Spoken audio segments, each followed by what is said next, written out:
ကဲအဟောင်းဖြစ်သွားတဲ့ကွန်ပျူတာ UPS တစ်လုံးထဲမှာဘာတွေရှိလဲဆိုတာသင်တို့ရောစဉ်းစားဘူးကြလားအပြင်ပန်းကြည့်ရင်တော့တာမန်တရားအမြင်ကြီးလိုပါပဲဒါပေမဲ့သူ့ထဲမှာအမြဲတမ်းအလုပ်လုပ်နေတဲ့ electronic အစိတ်အပိုင်းအကြီးစားတွေရှိနေတာပါ Electro Hub မြန်မာကကြိုးဆိုပါတယ်ဒီနေ့ဗီဒီယိုမှာတော့ဒီ UPS အဟောင်းကြီးထဲမှာဘာတွေပါလဲဆိုတာအတူတူလေ့လာကြည့်ကြအောင်ဗီဒီယိုလေးမစရင် channel ကို follow လုပ်ပေးဖို့နဲ့ like လေးပေးခဲ့ဖို့တောင်းဆိုချင်ပါတယ်ဒါမှကျွန်တော်တို့ဒီလိုအကြောင်းအရာတစ်လေးထည့်တင်ပေးဖို့အားဖြစ်စေမှာပါကဲ UPS ကိုဖွင့်ကြည့်လိုက်တာနဲ့ main board ရဲ့ transformer ရဲ့ပြီးတော့ power အစိတ်အပိုင်းနဲ့မီးပစ်သွားရင်ကွန်ပျူတာကိုကာကွယ်ပေးတဲ့ circuit တွေကိုချက်ချင်းမြင်လိုက်ရမှာပါဒီမှာမြင်ရတဲ့ transformer အကြီးကြီးကတော့ဒီ UPS ရဲ့နှလုံးသားပဲပေါ့သူက battery ကလာတဲ့12 volt ကိုမီးပြတ်တဲ့အချိန်မှာလျှက်စစ်သစ္စည်းတွေသုံးလို့ရအောင် volt အားမြင့်ပေးတဲ့အဓိကအလုပ်ကိုလုပ်ပေးတာပါ Okay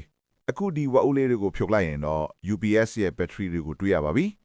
ဒီကောင်က 12V 7A care battery နှလုံးသုံးထားတာပါ lithium battery တွေနဲ့ရှင်ရင်တော့သူတို့ကစွမ်းဆောင်ရည်နည်းနည်းတော့ရောတော့ပါဒါပေမဲ့တတိထားကြည့်ပါဒီ 12V battery နှလုံးကို series ချိတ်ထားတာဗျ 12V နှလုံးကို series ချိတ်လိုက်တဲ့အခါစုစုပေါင်းပိုအားက 24V ထည့်သွားတာပေါ့ဘာလို့ 24V သုံးတာလဲဆိုတော့ပိုအားများရင် current နည်းနည်းနဲ့အလုပ်လုပ်လို့ရလို့ပါ current နဲ့တော့ကြိုးတွေ MOSFET တွေနဲ့ transformer တွေအပူချိန်တက်တာစေပြီးစနစ်တစ်ခုလုံးကိုပိုပြီးစွမ်းဆောင်ရည်ကောင်းစေတာပေါ့ကဲအခု transformer အကြောင်းဆက်ပြောအောင်ဒီအလေးကြီးကအကြောင်းမဲ့ဒီမှာရှိနေတာမဟုတ်ပါဘူး transformer ရဲ့အလုပ်က volt အားကိုလိုတလိုပြောင်းလဲပေးဖို့ပါမီးပြတ်သွားတဲ့အခါ UPS က battery မှာရှိတဲ့ DC current ကို MOSFET တွေစီပို့ပေးပါတယ်ဒီ MOSFET တွေကအလွန်များတဲ့နှုန်းနဲ့အဖွင့်အပိတ်လုပ်ပေးပြီး AC current အထိပြောင်းလဲပေးလိုက်တာပါ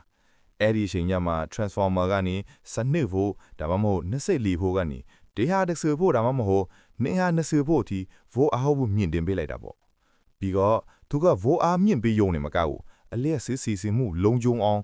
isolation လည်းကူညီပေးပါသေးတယ်ဒါကြောင့်လဲ UPS တွေက transformer တွေကတာမန် power supply တွေကထက်ပိုပြီးခိုင်ခန့်တောင့်တင်းနေရတာပါအခု main board အကြောင်းကြည့်ကြရအောင်ဒီပုတ်ပြားကတော့ UPS တစ်ခုလုံးရဲ့အုံနောက်ပါပဲဒီမှာ MOSFETs တွေ capacitor resistors နဲ့အကုန်လုံးကိုထိန်းချုပ်ပေးတဲ့ IC တွေအကုန်ရှိပါတယ်မီးရှိနေတဲ့အချိန်မှာသူက battery ကိုအားပြည့်ရှိအောင်အလိုအလျောက်ထိန်းပေးထားပြီးမီးပြတ်သွားတာနဲ့ millisecond ပိုင်းအတွင်းမှာသိရှိပြီး battery power ကိုချက်ချင်းပြောင်းသုံးပေးတာပါ overload ဖြစ်တာ short circuit ဖြစ်တာနဲ့အပူချိန်လွန်ခဲ့တာတွေကိုလည်းဒီပုတ်ပြားကပဲကာကွယ်ပေးတာဖြစ်ပါတယ်ကဲအစိပ်ပိုင်းအားလုံးကိုဖြူကြည့်ပြီးပြီဆိုတော့ဒါတွေကအမိုက်မခုဘူးဆိုတာသိလောက်ပြီပေါ့ transformer တွေ MOSFET တွေ relay တွေကတခြား project တွေမှာပြန်သုံးလို့ရပါသေးတယ်ဒီတော့တငယ်ချင်းတို့ဆိုရင်ရော DPC တွေနဲ့ဘာလို့မလဲ inverter လို့မလား battery charger လားဒါမှမဟုတ်တခြားတစ်ခုခုလားထင်မြင်ချက်လေးတွေကို comment မှာရေးပေးခဲ့ကြပါနောက်ဗီဒီယိုကိုသင်တို့ပေးတဲ့ idea ပေါ်မူတည်ပြီးလုပ်သွားမှာပါဗီဒီယိုကြည့်နေတဲ့သူတွေတဲက98%က follow မလုပ်ရသေးဘူးလို့သိရပါတယ်